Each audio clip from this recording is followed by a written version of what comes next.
ప్రభుత్వ జూనియర్ కళాశాలల్లో చదివి ఇంటర్మీడియట్ లో రాష్ట్ర స్థాయిలో అత్యుత్తమ మార్కులు సాధించిన విద్యార్థులను విద్యా ఐటీ శాఖ మంత్రి నారా లోకేష్ ఘనంగా సత్కరించారు. ప్రభుత్వ కళాశాలల్లో చదివితే మంచి మార్కులు రావని అపోహను తొలగించి ప్రభుత్వ విద్యా గౌరవాన్ని నిలిపారని ఆయన విద్యార్థులను ప్రశంసించారు.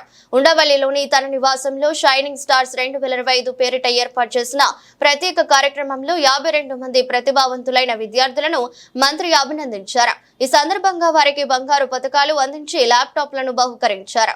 కార్యక్రమంలో మంత్రి లోకేష్ మాట్లాడుతూ విద్యార్థుల విజయానందాన్ని పంచుకునేందుకు ఈ కార్యక్రమం ఏర్పాటు చేశామని తెలిపారు.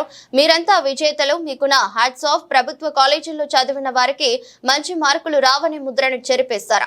మీ అందరితో ఇలా కూర్చోవటం నా అదృష్టం. మిమ్మల్ని చూసి చాలా గర్వపడుతున్నా అంటూ ఆయన తన సంతోషాన్ని వ్యక్తం చేశారు. పేదరికం కారణంగా ఏ విద్యార్థి చదువుకు దూరం కాకూడదని ప్రభుత్వ లక్ష్యమని స్పష్టం చేశారు.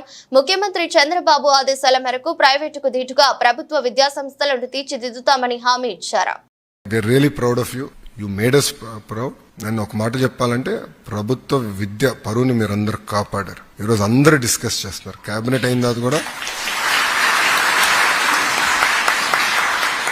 కేబినెట్ అయిన తర్వాత మంత్రులందరూ కూడా వచ్చి మ్యాజిక్ జరిగింది, ఈసారి చాలా బాగా చేశారు, ఇంకా డ్రైవ్ చేద్దాం. కమిట్మెంట్ పెరిగింది. ప్రజాప్రతినిధులలో సక్సెస్ వచ్చేగల కమిట్మెంట్ పెరిగింది. మీ ఎగ్జామ్ లేవో నాకు ఎగ్జామ్ లాగా అనిపించింది.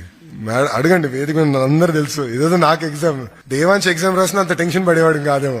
మీ ఎగ్జామ్ అంటే నాకే టెన్షన్ లాగా ఉంది. ఎలా జరిగింది ఎవ్రీడే మాట్లాడుకున్నా, ఏం జరిగింది, ఎక్కడ ఇష్యూస్ లేదు కదా, ప్రాబ్లమ్స్ ఎక్కడ వచ్చినాయా, చాలా సీరియస్ గా తీసుకున్నాం. So we are very committed to this and reforms కి we are committed and success breed success.